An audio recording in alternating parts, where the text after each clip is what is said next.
Aqui. Nós vamos encerrar hoje a nossa sessão, não da Igreja que Testemunha Cristo Vivo, mas sim esse tema dentro do livro de João, da primeira carta, de João. E nós estamos no capítulo 5. Se você aí não consegue ler a Bíblia, não tem muito ânimo, começa a ler a primeira carta de João. Nós já pregamos aí esses últimos 5 cultos a respeito disso, e nós vimos capítulo por capítulo. Então é muito importante para você retomar e buscar saber a vontade de Deus, né, a partir dessa carta. Uma das coisas que nós conseguimos verificar ou identificar, não sei se você percebeu isso, é que João ele trata de muitos assuntos que são meio que um engano que o cristão anda na sua vida. Se você pegar a carta de João, você vai ver que ele vai debatendo várias ideias que a princípio nós carregamos, e são ideias mentirosas. Por exemplo, ele fala assim: vocês venceram o maligno. Filhinhos, eu escrevi porque vocês venceram o mundo. Vocês venceram o pecado. E quantos de nós cristãos, nós não andamos cabisbaixos, ou até mesmo desmotivados, por não achar que nós conseguimos vencer o pecado? Lógico, não somos nós, mas Cristo em nós. Amém? Então João ele começa a trazer uma verdade e uma luz a respeito dessas mentiras que nós carregamos na nossa vida.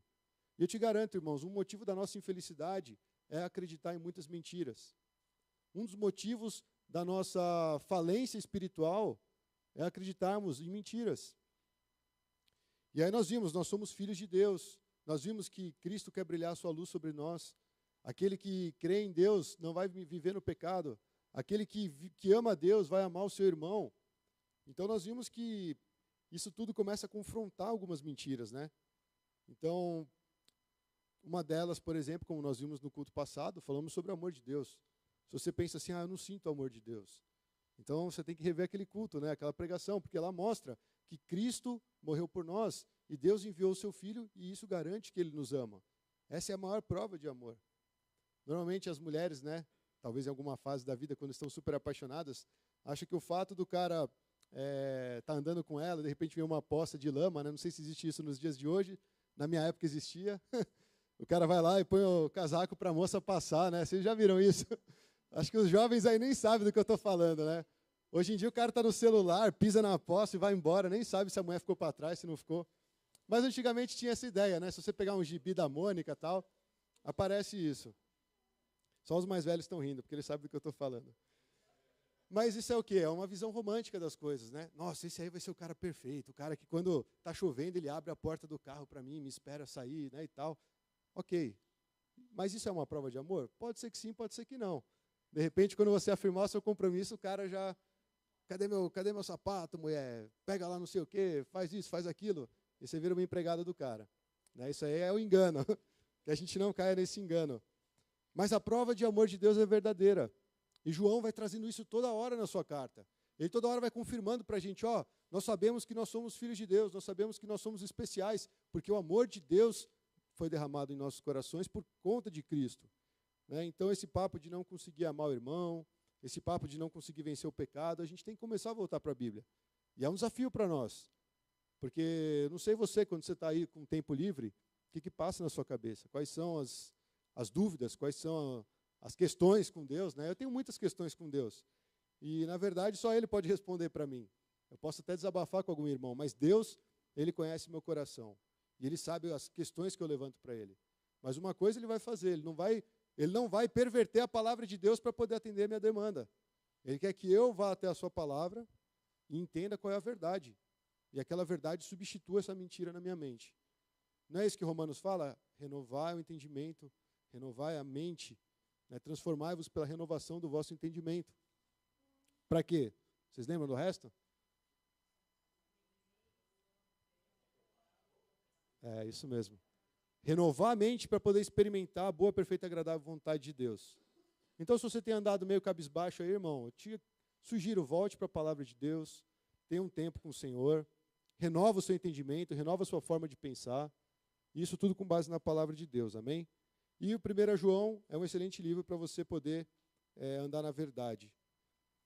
Outra coisa que eu vejo é que quando a gente aceita essas ideias falsas, ela atrapalha a gente de viver no amor e na fé, que na verdade é tudo que a gente precisa nessa terra. Andar na fé em Cristo, sabendo que Ele é bom, sabendo que Ele está conosco, e amando, né, que é aquilo que nós temos de melhor. Infelizmente, assim, na história do cristianismo aconteceu tantas atrocidades que parece que esse amor ficou em segundo plano. Parece que esse amor, ele não é ativo, parece que esse amor não é prático. E aqui nós vamos ver que João trata exatamente disso. Ele vai nos convocar a ter uma fé prática.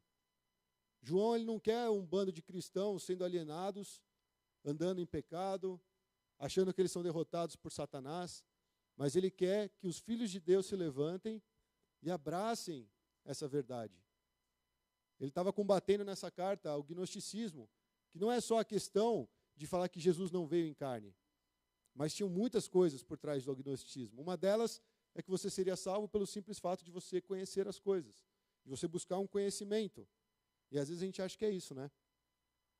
Uma vez eu estava falando sobre música com um professor de música, e eu perguntei para ele a questão da faculdade de música, né? Se era necessário, né? E ele achou engraçado. Ele falou assim, cara, o que adianta o cara ficar 4, 5 anos estudando numa faculdade de música e ele não ser um cara musical? Tem toda a lógica isso. Não que a faculdade seja ruim. É a mesma coisa, você fala, vou ficar mais espiritual, você vai para um seminário. Cara, se sua base não está firme com Deus, você vai para o seminário, sinto muito, você pode afundar. E ainda pode levar muitas pessoas com você.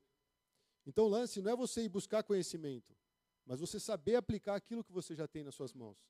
Você chegar com aquilo, mesmo que seja pouco, sei lá, você conhece um salmo, você conhece um provérbios, mas aquela palavra entrar no teu coração e isso criar um efeito na sua vida, para que as pessoas possam ver isso através de você. Então, nós vemos que João ele vai nos convocar para ter uma vida prática e verdadeira. Olha só, em João 6, 68, Jesus fala o seguinte, na verdade, quando Jesus está falando que ele é o pão da vida, não sei se vocês lembram desse momento, ele está dando um discurso bem difícil e a galera começa a abandonar ele. E aí, de repente, os discípulos falam, nossa, Jesus, o que é isso, né? O pessoal está indo embora, tal, terrível essas coisas que você está falando. Ele fala assim, vocês também querem ir embora? Vocês também querem se retirar? Ó, a porta está lá, podem ir. Mas aí Pedro fala o seguinte, Senhor, para quem iremos? Tu tens a palavra de vida eterna. Pedro, diante de Jesus, mesmo tendo um discurso super difícil, ele reconheceu. Ele falou, não tenho para onde ir, porque é do Senhor que vem as palavras de vida eterna. Então, nós vamos falar hoje sobre o resultado de termos a vida eterna. Você sabia que você foi criado para a eternidade? Você já parou para pensar nisso? Ou você acha que você nasceu aqui, vai morrer aqui, acabou, game over? Não é assim. Nós fomos criados, nós somos seres eternos. Agora, uma questão existe aí. Onde nós passaremos a nossa eternidade? E eu acredito que por vários motivos a gente perdeu o temor a respeito disso. E nós vamos descobrir uma verdade a respeito da vida eterna, amém? Então fique esperto aí, nós vamos ler um trecho aqui. Eu não coloquei os pontos no boletim, eu acho que eu mandei o arquivo errado. Então se você quiser, acompanha aqui no monitor. E você vai ter aí os nossos pontos, são 3 pontos. Eles são, na verdade, bem compactos. Eu tentei dividir de uma forma que ficasse mais dinâmica a mensagem. E nós vamos trabalhar ponto a ponto. O primeiro, eu quero falar sobre o relacionamento verdadeiro entre nós e Deus. Porque João vai tratar isso logo no começo. E a gente não pode perder essa verdade de vista. Ele fala o seguinte, ó, todo aquele que crê que Jesus é o Cristo é nascido de Deus. E todo aquele que ama o Pai, ama também ao que dele foi gerado. E assim sabemos que amamos os filhos de Deus, amando a Deus e obedecendo os seus mandamentos. Porque nisto consiste o amor a Deus, obedecer aos seus mandamentos. E os seus mandamentos não são pesados. O que é nascido de Deus vence o mundo. E essa é a nossa vitória que vence o mundo, a nossa fé. Quem é que vence o mundo? Somente aquele que crê que Jesus é o Filho de Deus. Primeiro, João já começa a falar, se você quer vencer, se você quer ter um relacionamento saudável com Deus, se você quer ser um cristão, se você entende isso, você precisa crer que Jesus Cristo é o Messias. Nós precisamos crer que Jesus é o Salvador. Isso, na verdade, é uma pedra básica do cristianismo. Mas que se a gente perder isso de vista, cara, a gente perde toda a nossa fé. Jesus veio nos salvar porque nós somos pecadores. Não há um sequer, não há um justo, não há quem faça o bem. A Bíblia fala isso. Talvez você pense assim, mas eu até sou bonzinho. Eu convoco você a ir no seu quarto e refletir sobre essa mentira. Porque a Bíblia fala que todos pecaram e precisam da glória de Deus. Todos foram destituídos da glória de Deus. Todos nós carecemos da presença de Deus. Então Deus, ele vem e envia Jesus Cristo. Então ele fala, crê que Jesus é o Messias, ou seja, o Salvador, mostra que nós somos nascidos de Deus. Faz uma pergunta para você mesmo, eu sou nascido de Deus? Você consegue responder essa pergunta? Talvez você fale, lógico que sou, eu venho na igreja, né? Aí você pensa lá em Nicodemos, em João 3. Nicodemos, um mestre da lei, um cara top no Sinédrio, chega diante de Jesus, escondido, né, para ninguém saber que ele estava lá com Jesus, e ele fala assim, e aí, como é que funciona esse negócio da vida eterna? Ele fala, cara, você tem que nascer de novo. É necessário nascer de novo. Porque carne e sangue não vai tomar posse do reino. Então aqui ele está falando, quem crê que Jesus é o Messias, esse revela que é nascido de Deus. A fé em Cristo. E ele começa a trabalhar essa questão da fé. E ele fala assim também, quem ama o Pai, ama Jesus. Eu não sei se vocês perceberam isso nos primeiros trechos, mas ele fala assim, como é que nós vamos saber que amamos os filhos de Deus? Como é que você sabe que você ama esse cara que está do seu lado aí? Como é que você sabe que você pode amar essa pessoa que está atrás de você? Aí ele fala simples, amando a Deus e obedecendo os seus mandamentos. Mas antes disso, né, ele fala assim, quem ama o Pai e Jesus deve obedecer os seus mandamentos. Então veja que a nossa fé ela sempre vai ser impulsionada a viver a praticidade.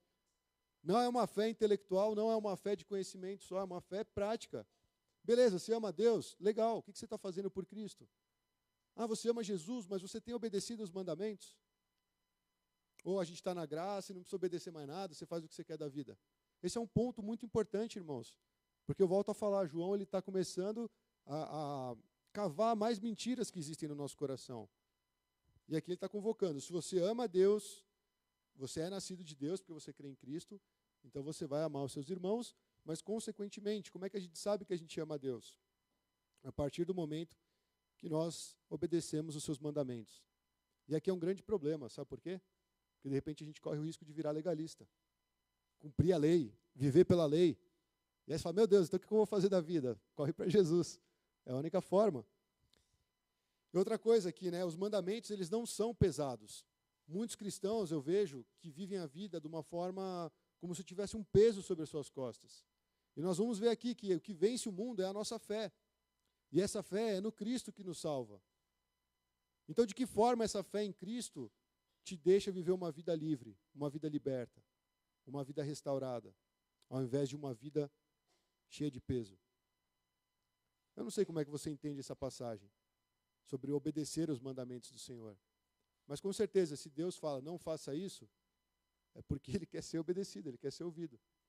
E uma vez que nós transgredimos o mandamento, nós mostramos que o amor de Deus não está aperfeiçoado em nós. A gente volta na mensagem anterior. Quem nasce de Deus tem uma nova vida, e essa nova vida vence o mundo. E a vitória sobre o mundo provém da nossa fé. De novo, ninguém vai ser salvo pelas práticas da lei, mas nós seremos salvos pela fé em Cristo Jesus. A nossa salvação depende desse relacionamento. E aí eu te faço a pergunta, como tem sido o seu relacionamento com Cristo? É uma coisa que a gente sempre tem que perguntar. Nós não precisamos vir aqui no domingo para a gente sondar como é que tem sido isso. Mas é uma coisa meio estranha. Se Jesus é o nosso Salvador, nós cremos nele como Messias, enviado de Deus, qual é o efeito que isso tem na nossa vida? O que isso tem gerado nas nossas atitudes? Afinal de contas, quem é Jesus para nós? E aí nós vamos falar de testemunhar Cristo vivo. Como é que você vai testemunhar Cristo vivo se você não crê? Como é que você vai testemunhar a respeito de Cristo se a sua fé não aponta para isso tudo que nós estamos falando? Então a nossa fé ela precisa talvez passar por algumas provas para ver se nós estamos firmes. E aí que vem os momentos difíceis. E aí, de repente, né, se eu não me engano, em Pedro, ele fala assim, não estranha se está surgindo um fogo entre vocês, né, destinado a provar vocês. O fogo vai vir, a prova vem. Mas aí a nossa fé mostra como é que está o nosso relacionamento com Deus. Então assim, irmãos, primeira coisa, confie em Deus. Deposita a sua fé em Cristo.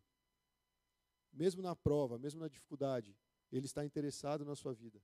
Ele já provou isso enviando Jesus. Então nós temos que descansar nisso, senão a gente fica louco. Mas a nossa fé ela vai começar a produzir fruto.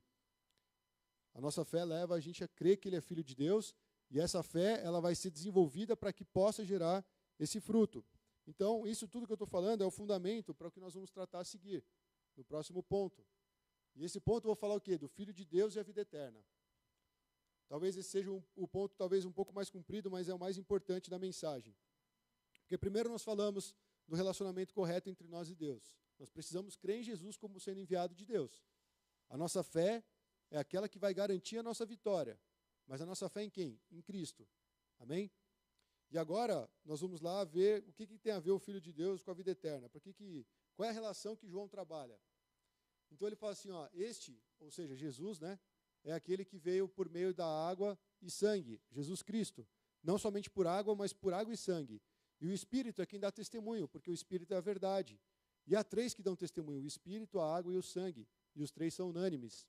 Nós aceitamos os testemunhos dos homens, mas o testemunho de Deus tem muito maior valor, pois é o testemunho de Deus, que ele dá acerca de seu Filho. Quem crê no Filho de Deus tem em si mesmo esse testemunho, e quem não crê em Deus o faz mentiroso, porque não crê no testemunho que Deus dá acerca de seu Filho. E esse é o testemunho, que Deus nos deu a vida eterna, e a vida eterna está em seu Filho.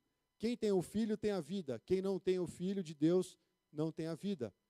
Escrevi-lhes estas coisas a vocês que creem no nome do Filho de Deus, para que vocês saibam que têm a vida eterna.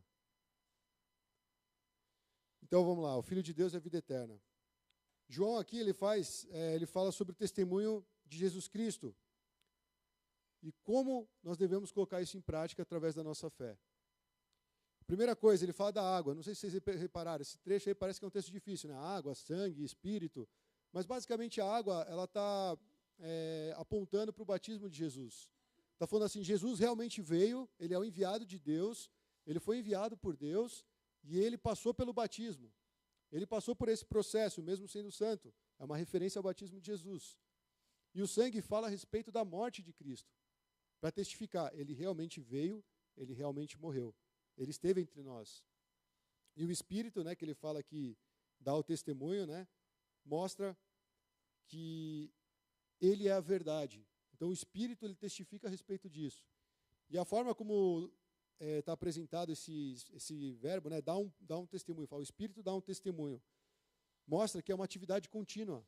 Constantemente o Espírito tem ministrado sobre nós que ele foi enviado por Deus. Deus está dando um testemunho a respeito do seu próprio Filho. E isso mostra para nós que Jesus, na verdade, existiu. Ambos, tanto o sangue quanto a água, comprovam a encarnação de Deus em nosso meio. O que isso tem a ver? Isso tem a ver que Cristo é real. Tem a ver que, de fato, Deus enviou o seu Filho. E é nesse Filho, em Cristo, que nós temos que colocar a nossa fé. E ele está falando, o Espírito é a verdade. É como se Deus estivesse falando assim, ó, isso tudo é para mostrar para vocês que eu realmente amo, que eu realmente tenho um plano que vai desenvolver a salvação em vocês. A salvação do mundo, a salvação do pecado, a salvação do maligno. E essa salvação está em Cristo. E aí ele fala assim, se nós aceitamos o testemunho de homens, quanto mais de Deus. De repente você segue aí algum pregador que você gosta, ou até mesmo você lê a palavra de Deus e vê as palavras dos apóstolos. A gente acredita nessas palavras, porque elas são um testemunho de pessoas que andaram com Deus. Os profetas eram assim. Eles falavam a respeito de Deus. E aqui João trabalha isso. Ele fala, nós acreditamos nos testemunhos dos homens, dizendo, virá o Messias, virá o Salvador, virá aquele que vai nos dar vitória sobre todas as coisas. E agora ele está falando assim, quanto mais Deus dando testemunho do seu próprio Filho, nós deveremos crer. Então o próprio Deus está dando testemunho a respeito do Filho dele. E aqui ele fala o seguinte, ó. Ele fala, se nós aceitamos o testemunho de homem, o testemunho de Deus tem maior valor, pois é o testemunho que Deus dá acerca do seu próprio Filho. E aí ele fala, quem crê no Filho de Deus tem em si mesmo esse testemunho, e quem não crê em Deus o faz mentiroso, porque não crê no testemunho que ele está dando a respeito do Filho dele. Então isso aqui, irmãos, é uma palavra de condenação. Porque se nós não cremos no testemunho de Deus, nós estamos falando, Deus, você está mentindo, você não mandou Jesus para morrer por mim. Você não mandou Jesus para pagar os meus pecados. Você não mandou Jesus para vencer o maligno. Na verdade, você nem mandou Jesus para nos salvar do mundo. E aí mostra a nossa fé. Então, vê, irmãos, como a gente precisa rever a nossa fé. A sua fé está firme nisso? nessa verdade, no testemunho que Deus está dando a respeito do Filho dele? E aí a gente vê, né, quando Jesus foi batizado, nós estamos falando da água, do sangue e tal. Primeira coisa, assim que ele saiu do batismo, vocês lembram o que Deus falou? Deus falou o seguinte: este é o meu Filho amado, em quem me agrado. Deus está falando, é realmente Ele que precisava vir para arrumar toda essa bagunça. Toda a sua fé, toda a sua confiança, tudo que você tem que ser depositado em Cristo. Porque é Ele que vai trazer a vitória sobre as coisas. É dele que vem essa questão da vida vitoriosa. Então, é necessário ter esse testemunho dentro de nós. Como é que você vai testemunhar se você não tem essa convicção? Várias pessoas falam, tem vários caras que vieram como Jesus, vários caras que vieram dizendo que eram Messias. Existem vários, como é que fala? Caras espirituais que se mostraram, de uma certa forma, redentores. Aí, se você cair nesse papo, você está indo para uma linha péssima, porque a sua fé não está firmada em Cristo. E se você também não testemunha a respeito desse Cristo, já que você conhece tanto Ele, também existe um problema, porque a fé não está sendo prática.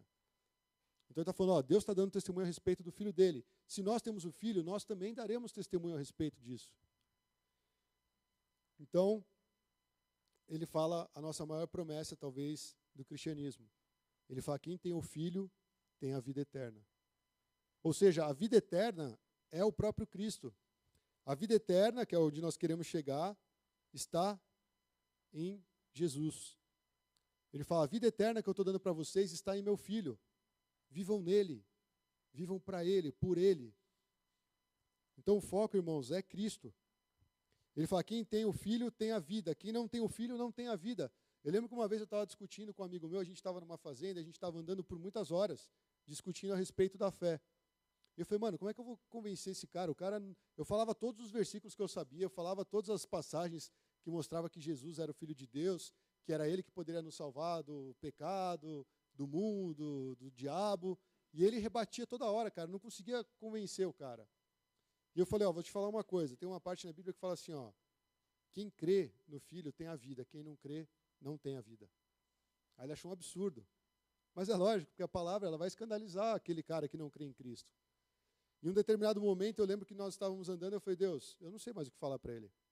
E parece que eu estou falando grego e o cara está entendendo árabe, isso aqui não vai sair daqui. E aí eu fiquei quieto, eu parei de falar. E mais para frente, em determinado momento, quando eu já não estava falando mais nada, ele parou e falou assim, agora eu entendi uma coisa. Aí eu falei, o que você entendeu? Aí ele explicou o que ele tinha entendido, que eu nem lembro na hora, mas para ele foi revelador assim, e eu falei, só o Espírito Santo para te mostrar isso. Porque eu estou aqui tentando te convencer, e é uma coisa que você não está entendendo. Mas eu estou falando isso há 2 horas atrás. É meio como se ele tivesse entendido a necessidade de Jesus ter vindo ao mundo, que ele não estava entendendo.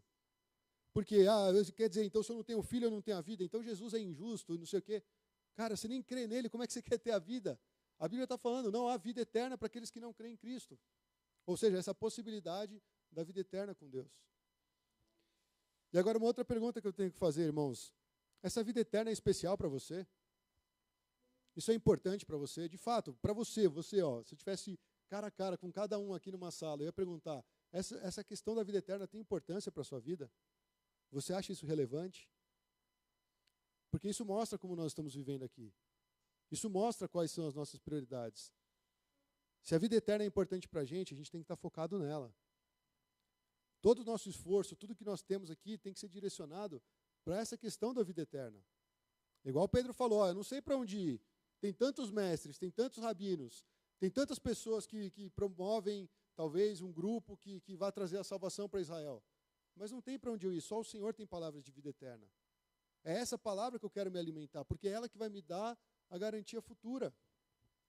Eu acho que o homem moderno, talvez por ter vivido muito tempo naquela opressão sobre o inferno, sobre as almas perdidas e tal, ele esqueceu que realmente isso vai acontecer.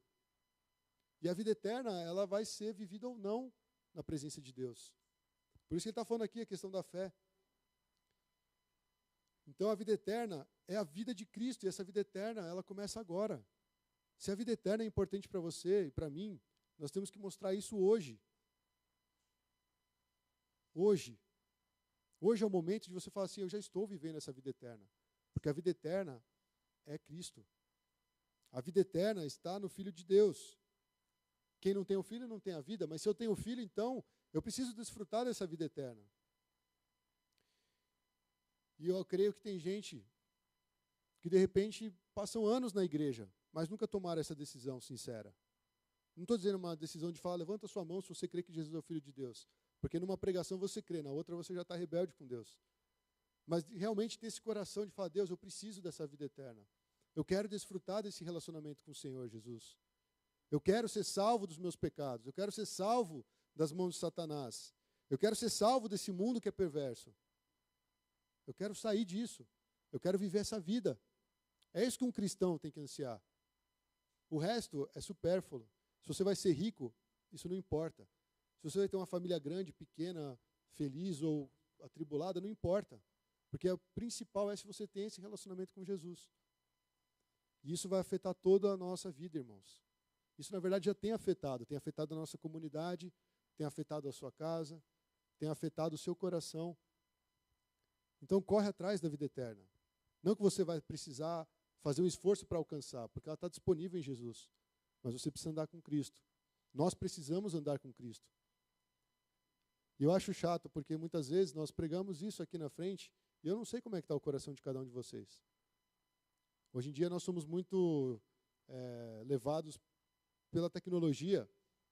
Então você está satisfeito aí com o seu celular, com o seu tablet, com o seu computador, com as tecnologias que estão disponíveis, mas você não está nem aí para a vida eterna. A verdade é essa. Isso é preocupante. É algo que Deus precisa trabalhar no nosso coração. Porque você vai começar a ser relevante, nós começaremos a ser relevante a partir do momento que nós entendermos que é esse Filho de Deus que está do nosso lado, que é Ele que luta por nós. Isso é muito importante, irmãos. E ele fala o seguinte, a conclusão dela, eu escrevi, de João, né? Escrevi essas coisas a vocês que creem no nome do Filho de Deus, para que vocês saibam que tem a vida eterna.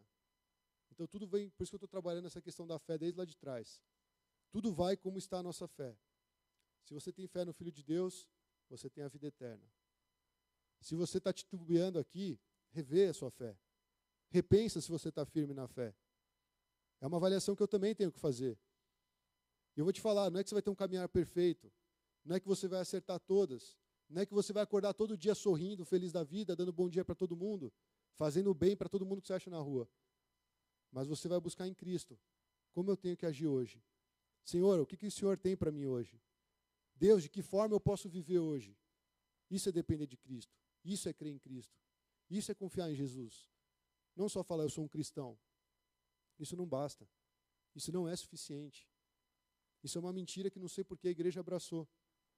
Ah, eu sou cristão, eu vou na igreja, eu dou o dízimo, eu estou lá todo dia. Não interessa. É importante, faz parte do corpo de Cristo, faz parte do procedimento cristão. Você querer estar em comunhão, você querer ouvir a palavra de Deus, você vir aqui para louvar o Senhor. Mas isso não garante que nós somos cristãos. Nós temos uma roupagem de cristão. O verdadeiro cristão é aquele que nasceu de novo. O verdadeiro cristão é aquele que persegue e tem a vida eterna. E a vida eterna talvez seja a maior preciosidade que ele tem. Você pode ver que muitas vezes em João ele vai falar sobre a vida eterna. Então por isso que ele falou, eu escrevi essas coisas a vocês que creem no nome do Filho de Deus. Eu não escrevi essas coisas para aqueles caras que não querem saber de Jesus. Eu não escrevi essas coisas para aqueles caras que não têm um compromisso com Deus. Mas escrevi para vocês. Para que vocês saibam que vocês têm a vida eterna. Se nós estamos em Cristo, isso já é nosso, irmãos. E isso, na verdade, deveria ser a maior alegria. Eu vou te falar uma coisa, não sei se você está preocupado, porque hoje em dia também ninguém está nem aí para nada. Mas talvez você olhe a situação da Coreia e você fala assim, nossa, vai ter uma guerra mundial, a terceira guerra mundial. Estão especulando isso. De repente pode rolar da gente estar aqui pregando e o coreano lá aperta um botãozinho e já era, começou mesmo a terceira guerra. Você vai fazer o quê? Você controla alguma coisa? Mas tem muita gente que está morrendo de medo, tem muita gente que está preocupada. Eu digo com razão. Mas eu vou te falar, isso é uma hipótese de acontecer. Que na verdade já vinha há 50 anos, talvez surgindo uma possível cenário para a terceira guerra. Mas ninguém faz nada. Mas é uma possibilidade. Agora eu vou te perguntar uma coisa, o juízo final não é certo? O juízo final não vai realmente acontecer? Um dia que vai estar você sozinho na frente de Deus, justificando os seus atos, a sua postura, as suas atitudes, a sua fé em Jesus. Isso é real. E as pessoas não têm medo disso. Elas têm medo do coreano lá. Volto a dizer, com certeza é uma ameaça, amém? Não estou sendo ignorante esse ponto. Mas estou falando, nós vamos nos apresentar diante de alguém que vai julgar a nossa alma. Ele vai ter poder de julgar vivos e mortos. E Ele está nos dando a possibilidade, está falando, estou dando para você a vida eterna. Está aqui, a vida eterna está em Cristo. Vive em Cristo. É isso. É simples. Não é umas coisas mirabolantes que a gente tem que inventar. É simplesmente ter esse relacionamento e essa fé em Jesus. E aí, na verdade, esse título que vem o próximo, permanecer em Cristo é desfrutar da vida eterna. Basicamente, isso já é uma conclusão, né? Mas nós vamos ver como João trabalha isso. Ele fala o seguinte: esta é a confiança que temos ao nos aproximarmos de Deus. Se pedirmos alguma coisa de acordo com a sua vontade, Ele nos ouve. E se sabemos que Ele nos ouve em tudo o que pedimos, sabemos que temos o que dele pedimos. Se alguém vir seu irmão cometer pecado que não leva à morte, ore, e Deus lhe dará a vida. Refiro-me àqueles cujo pecado não leva à morte. Há pecado que leva à morte, e não estou dizendo que se devorar por este. Toda injustiça é pecado, mas há pecado que não leva à morte. E sabemos que todo aquele que é nascido de Deus não está no pecado. Aquele que nasceu de Deus o protege, e o maligno não o atinge. Sabemos que somos de Deus e que o mundo todo está sob o poder do maligno. E sabemos também que o Filho de Deus veio e nos deu entendimento para que conheçamos aquele que é o verdadeiro. E nós estamos naquele que é o verdadeiro, em seu Filho Jesus Cristo. Este é o verdadeiro Deus e a vida eterna. Filhinhos, guardem-se dos ídolos. Bom, aqui parece que ele fala de vários assuntos, né? Parece que está meio espalhado assim essa conclusão de João. Mas você vai ver que não é tão difícil assim. Primeiro ele fala sobre oração e sobre a vida do cristão. Ele fala assim, peça de acordo com a vontade de Deus. Porque se você pedir de acordo com a vontade de Deus, você tem a garantia de que você, vai receber de acordo com aquilo que você pediu. Porque nós estamos pedindo conforme o coração de Deus. Então vamos lá, se a sua fé está fraca, se você está tendo dificuldades no seu relacionamento com o Senhor, ore. E aqui ele vai além, ele fala assim, se você vê que alguém está em pecado, ore por essa pessoa.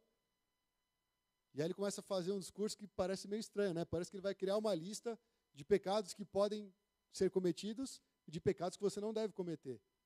Mas ele conclui, ele fala, toda injustiça é pecado. Então não é que tem pecadinho e pecadão, mas ele fala, alguns pecados levam à morte. E aqui é muito sério, irmãos, porque o pecado que nos leva à morte, na verdade, está matando a nossa fé. Se nós permanecermos em certos pecados, esse pecado começa a minar a nossa fé. E aí tudo que você ouve a respeito da palavra de Deus não entra no teu coração. E aí como é que fica a questão da vida eterna? Por isso que eu pergunto, será que você está garantido com relação à vida eterna? Porque é uma questão que temos que pensar. Se a minha fé não está em Cristo, se eu não creio em Cristo mais como Ele realmente é, então aonde está me levando essa fé? Que tipo de fé é essa? Se eu tenho essa fé em Cristo, por que eu tenho vivido uma vida de pecado? Porque ele fala, o Filho de Deus não vive pecando. Lá no comecinho, não sei se você lembra, 1 João, capítulo 1, ele fala, se nós pecarmos, nós temos, e confessarmos, nós temos alguém para nos perdoar e nos purificar de toda injustiça. Toda injustiça é pecado. Ele fala, se ninguém comete pecado, se você fala que você não comete pecado, você está mentindo. E você está fazendo de Deus um mentiroso. Então nós pecamos, isso é um fato. Mas aqui ele está falando, um cristão, um cara que nasceu de novo, um cara que crê em Cristo, ele não permanece na prática do pecado. Vai chegar uma hora, você pode até estar nessa prática, constante, sem ninguém saber. Mas vai chegar uma hora que você, por ser filho de Deus, vai falar, cara, isso aqui não tem nada a ver comigo. É igual o filho pródigo, o cara está lá no meio do lamaçal, comendo com os porcos, ele fala, caramba, o que eu estou fazendo aqui? Como é que eu cheguei tão longe? E eu ainda acho que eu sou filho do meu pai, não, eu não sou nem digno de voltar para ele. Mas eu estou passando fome aqui, eu estou vivendo uma vida desgraçada. E aí ele retoma o relacionamento com seu pai. Essa é a história de um pecador. Mas o pecado ele tem um poder muito grande de nos afastar da presença de Deus. E aí nós podemos nos tornar meros religiosos, frequentadores de culto, cristãos nominais. E aí não adianta falar que tem fé em Cristo. Porque a fé de Cristo, ela é viva. Ela atua, ela age, Ela busca obedecer os mandamentos de Deus, ela busca testemunhar a respeito de Cristo, ela busca ter uma comunhão verdadeira com os irmãos. Então, João nos convoca para a prática. Se nós nos depararmos com o irmão em pecado, nós devemos tacar pedra nele. É isso que o texto fala? Não. Nós devemos orar por ele. Se você vê alguém cometendo pecado, se você vê alguém que está em uma dificuldade, seja igreja para esse cara. Mostra a sua fé também nisso. Julgar todo mundo sabe, tacar pedra todo mundo sabe, isso é o mais fácil. Mas ser como Jesus foi para esses pecadores que estavam na época dele, é aí que é o difícil. Porque aí vai mostrar se você tem a fé no Filho de Deus. Então, nós temos que chegar lá, interceder pela vida desse irmão, e Deus lhe dará o quê? O texto fala, Deus lhe dará vida. Quem permanece no pecado, permanece na morte. Quem crê no Filho de Deus tem a vida eterna. Quem não crê, não tem a vida. Então você conclui que aquele que não tem o Filho de Deus é aquele que permanece numa vida de pecado. É aquele que, na verdade, está entregue para o poder de Satanás. Porque nós vimos no texto bíblico, que eu estou impedido de ver agora, nós vimos que sabemos que somos de Deus e que o mundo todo está sob o poder do maligno. O mundo inteiro está sob o poder do maligno. O inimigo está atuando, irmãos. Ah, Jesus venceu na cruz. Venceu. Mas é uma promessa futura a respeito disso também. Porque Satanás ainda está causando inferno na vida de muita gente. E a única forma de salvar essas pessoas é falar de Jesus. É levar Cristo, é levar o Evangelho, é testemunhar Cristo vivo. Falar assim, cara, você está afundado no pecado, você está cheio de problemas, você está vivendo um vício desgraçado. Isso é Satanás agarrando essas vidas, para que elas não tenham a vida eterna. E nós, como filhos de Deus, se nós somos realmente filhos de Deus, nós vamos ficar quietos e cruzar os braços? Eu fiquei pensando, qual é o nosso papel como igreja? É ter um ministério de louvor legal e o resto não faz nada? É isso? Não tem sentido. Eu me demito assim. Não tem sentido. Ser igreja é nós fazermos diferença onde nós estamos. Não importa se você é um médico, se você é um gari, se você é um professor, se você é estudante. Você é esse filho de Deus. E você está no meio de pessoas que precisam de Deus. Mas é muito desconfortável nós falarmos de Jesus. Nós conhecemos Ele de fato? Será que deveria ser tão difícil? Será que nós temos aproveitado algumas oportunidades que nos aparecem? Vamos nos lançar mais em fé, irmãos. Não estou lançando essa palavra para nos acusar ou para nos amedrontar. Mas para você entender que você é filho de Deus. E você é atuante no mundo. Você e eu, nós somos responsáveis por expandir o reino de Deus. Até quando a igreja vai ficar orando, né? Que venha o seu reino, seja feita a tua vontade, e a gente continua sentado cruzando os braços? É uma pergunta que a gente tem que pensar. Outra coisa que ele fala da vida eterna. E a vida eterna, ele conclui que é a nossa vitória.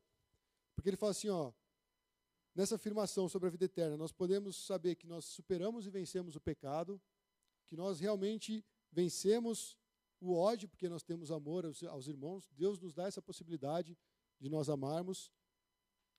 E também nós vivemos em santidade, porque a gente vence o mundo e o maligno. Essa é a proposta da vida cristã, é isso que Deus tem para nós. E isso nós precisamos buscar juntos, irmãos. Não é numa pregação que agora eu entendi, então eu vou viver agora em santidade. Não, existem muitas dificuldades. Existem vários vícios, vários hábitos, existem várias coisas que nós precisamos desarraigar do nosso coração. E isso nós só vamos conseguir se nós realmente abraçarmos essa vida eterna. O que você acha que é uma vida vitoriosa? É você ganhar milhões por mês? Tem gente que acha que é isso, né? Seria muito bom você ter lá 2 milhões por mês na sua conta. Você ia ficar super feliz. Eu também ia, porque você ia me levar para jantar e tal. Ou não, né? Você não ia ficar tão, não, meu precioso, né? Não vai liberar para ninguém. Mas, cara, a vitória que nós podemos ter nessa terra é a vitória sobre o pecado. É a vitória sobre o maligno. É a vitória sobre o mundo. E isso aí, na verdade, vou te falar, nenhum de nós, por mais que nós nos esforcemos, nós vamos conseguir. Mas em Cristo nós conseguimos. Não sei, às vezes eu acho que eu estou falando, parece que eu falo com as paredes, cara. Assim, eu sei que não, mas é que parece. Sabe por quê? Porque eu falo assim, mano, se eu estou vivendo uma vida de pecado e eu ouço que Cristo me liberta do pecado, cara, eu devia pular de alegria. Porque, viver no pecado é um lixo. Te tira a força, te escraviza, te tira a questão de você ser ativo na obra de Deus. E assim, acho que você viu ali, ele falou, Deus protege a gente do maligno, Ele não permite que o maligno nos toque.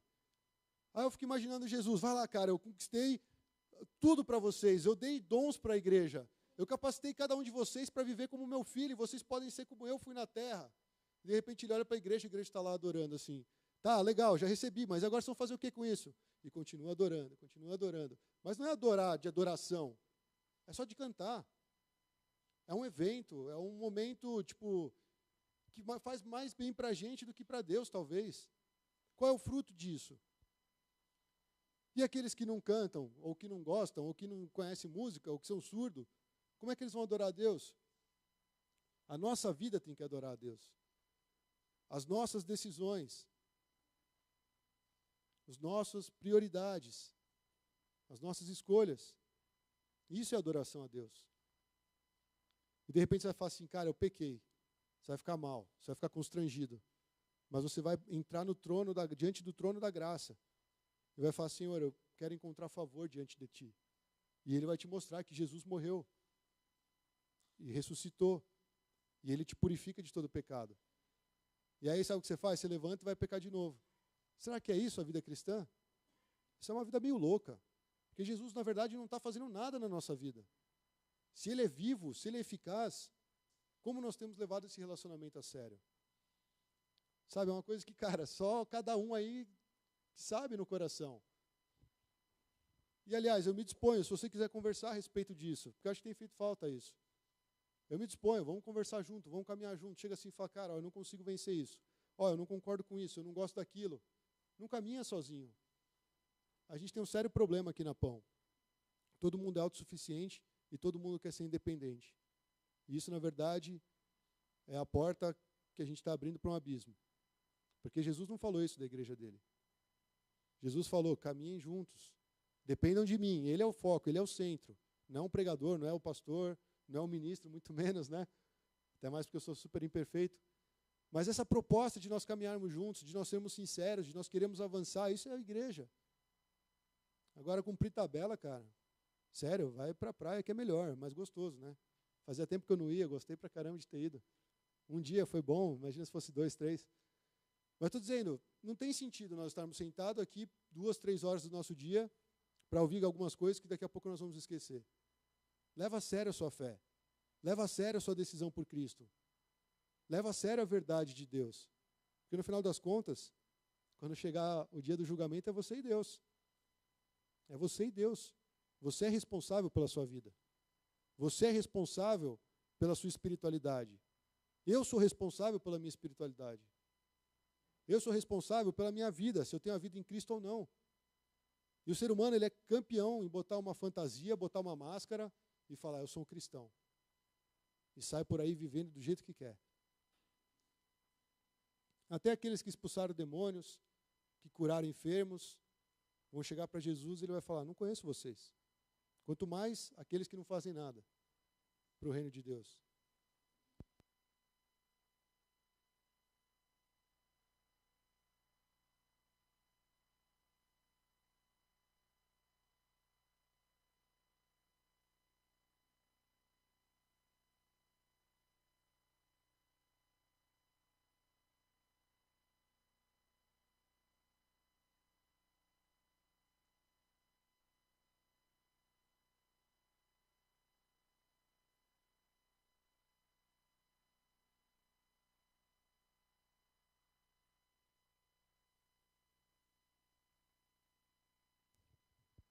Som?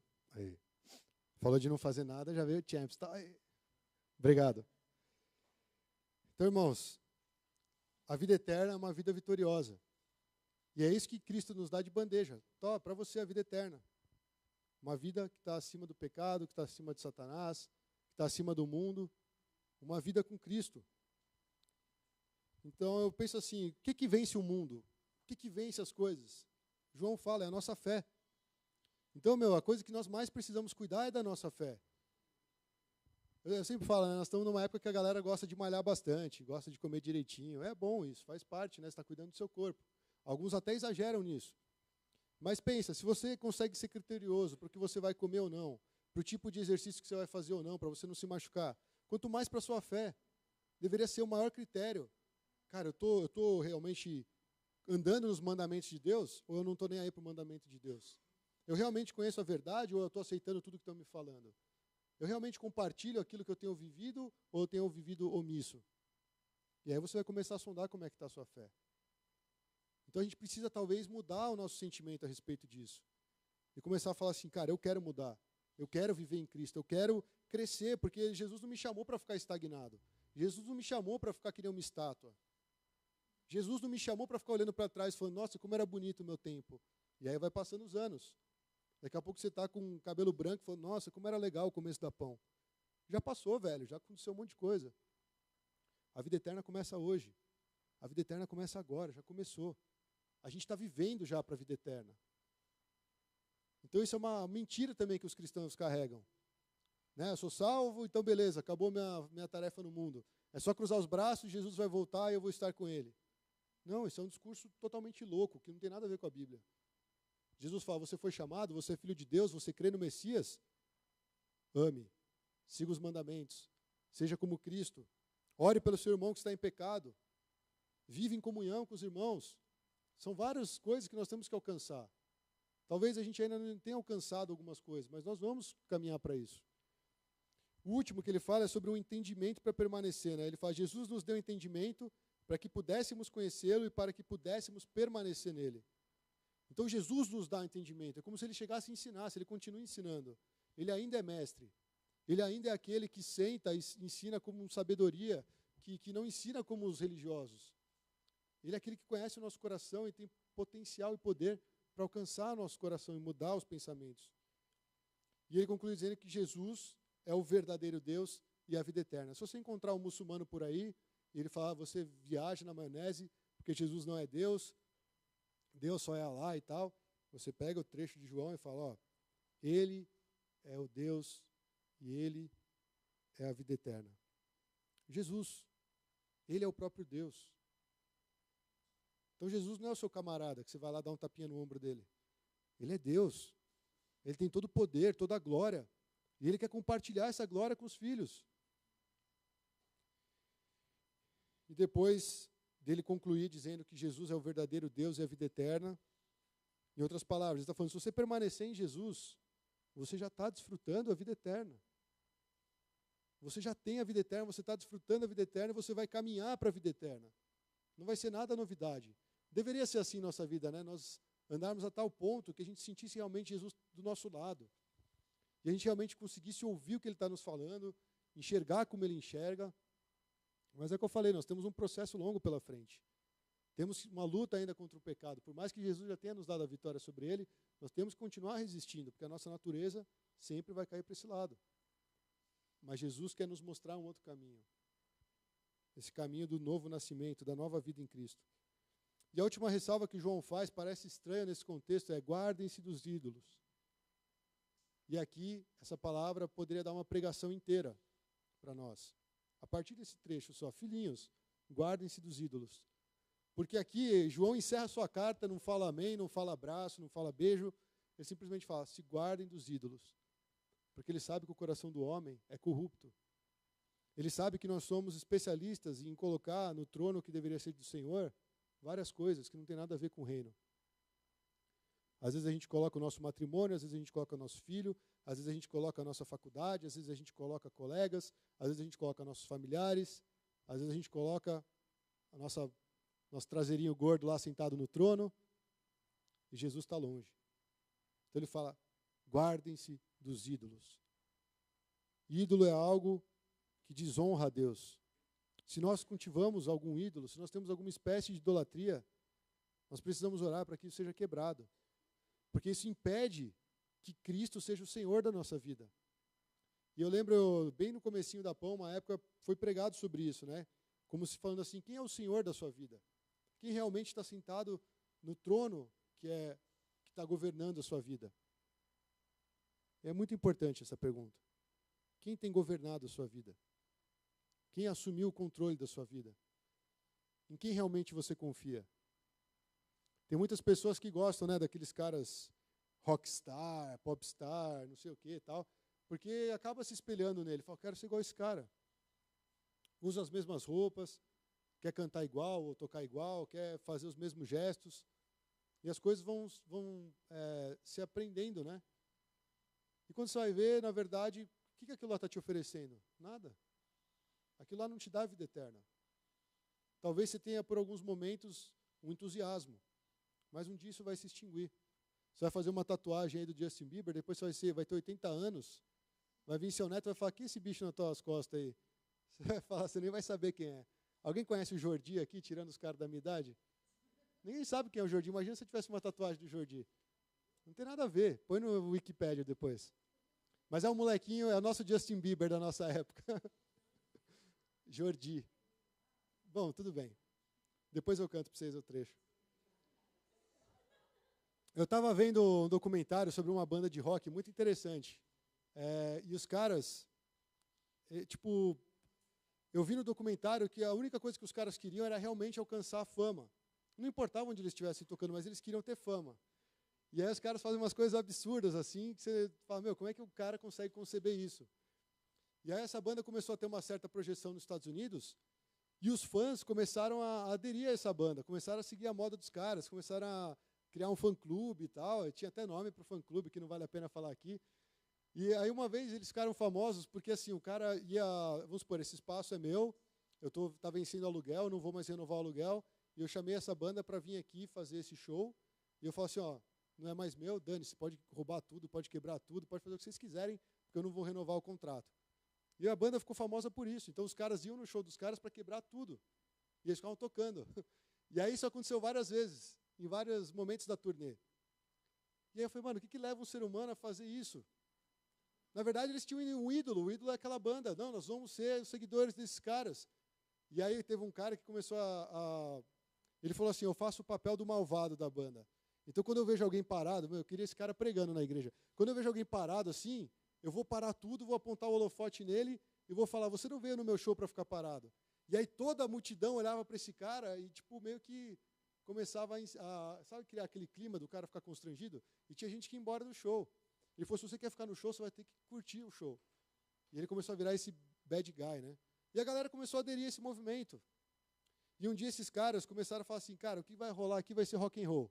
E estava na época da disco, né? Aquelas músicas e tal. Normalmente, quem tocava disco eram os negros, né? E eles começaram a fazer uma propaganda contra a discoteca. E aí eles levantavam assim os cartazes, queimavam, quebravam discos. E a galera começava a seguir eles. E sabe o que aconteceu aí depois disso? Parecia que era um movimento racista. E o cara até estava falando, não foi a minha ideia fazer isso. Mas como a gente estava pregando contra as discotecas, começou a aparecer que, na verdade, nós éramos um movimento racista contra os negros. Então, olha o que tem na cabeça de uma pessoa. E assim, parece que não tem nada a ver com a pregação, mas tem tudo a ver com esse fechamento. Quando nós temos algo como ídolo, nós vamos perseguir tudo para agradar esse ídolo. E Jesus, ele não quer ser um ídolo na nossa vida, ele quer ser o Senhor. Porque ele é aquele que é a vida eterna, e ele é o Filho de Deus, e é ele que nós devemos buscar. Então, a mesma intensidade que esses babacas ficavam adorando a banda, nós deveríamos também ter no sentido de dispor a nossa força e da nossa energia para o reino de Deus. Caramba, Jesus, ele quer ver pessoas salvas? Eu vou me dispor. Eu vou no hospital, eu vou no orfanato, eu vou, sei lá, abrir a minha casa para receber uma célula, eu vou ensinar um jovem a palavra de Deus, eu vou ligar para alguém que está doente, eu vou ligar para aquele cara que não veio na igreja para saber se ele está tudo bem. Sabe, é uma vida, é uma dinâmica. Não é um ativismo. Ó, gente, dia 30 do tal, nós vamos para a praça. Não é isso. Mas é cada um tendo essa consciência. E vivendo naquele batimento do coração de Jesus. Jesus quer salvar muitas pessoas. Jesus quer usar cada um de nós que estamos aqui para a glória dele. E a gente escolhe fazer o quê? Seguir ídolos. Por isso que João fala, se guardem dos ídolos. Quebra esse ídolo que tem no teu coração. Porque talvez ele seja a barreira de você conhecer a Cristo como ele é. Então eu queria terminar dizendo que nessa questão sobre a vida eterna, hoje nós podemos desfrutar da vida eterna. Hoje nós podemos cultivar esse relacionamento com Cristo e pela nossa fé nos lançarmos mais uma vez diante dele, para começar a realmente desfrutar dessa vida eterna. Talvez o seu cristianismo até aqui não teve muito efeito, Talvez você está até decepcionado com o cristianismo. Você está falando, não tem efeito na minha vida. Eu não sinto Deus, eu não consigo ver nada diferente. Então é o momento de você se lançar pela fé em Cristo. E falar, Senhor, abre os meus olhos. Se existe uma realidade que eu não estou enxergando, abre os meus olhos, eu quero viver a vida eterna. Porque é promessa de Deus, não sou eu que estou falando. E eu acho que nós podemos nos lançar nisso juntos. E falar, Senhor, a Bíblia fala que você, o próprio Cristo, é a vida eterna. E se eu permanecer em Ti, então eu consigo desfrutar da vida eterna. E a vida eterna é uma vida de vitória, que vence o pecado, que vence o mundo, que vence o maligno. Então eu quero ter um andar vitorioso. Eu não quero mais ficar depressivo, eu não quero mais ficar desanimado, eu não quero mais que meu coração se entristeça com coisas que não estão me ajudando. Mas eu quero avançar pela fé. Eu quero abraçar esse relacionamento com Cristo. Eu quero ser uma nova criatura. Eu quero agir como um filho de Deus. Isso que nós temos que perseguir, irmãos. Você pode continuar buscando aí sucesso no seu trabalho, você ainda pode continuar buscando, sei lá, uma projeção na sua empresa, ou até mesmo relacionamentos felizes. Ótimo, mas não perca de vista a vida eterna, porque ela foi disponível para nós em Cristo. Amém? Vamos ficar de pé então para orar?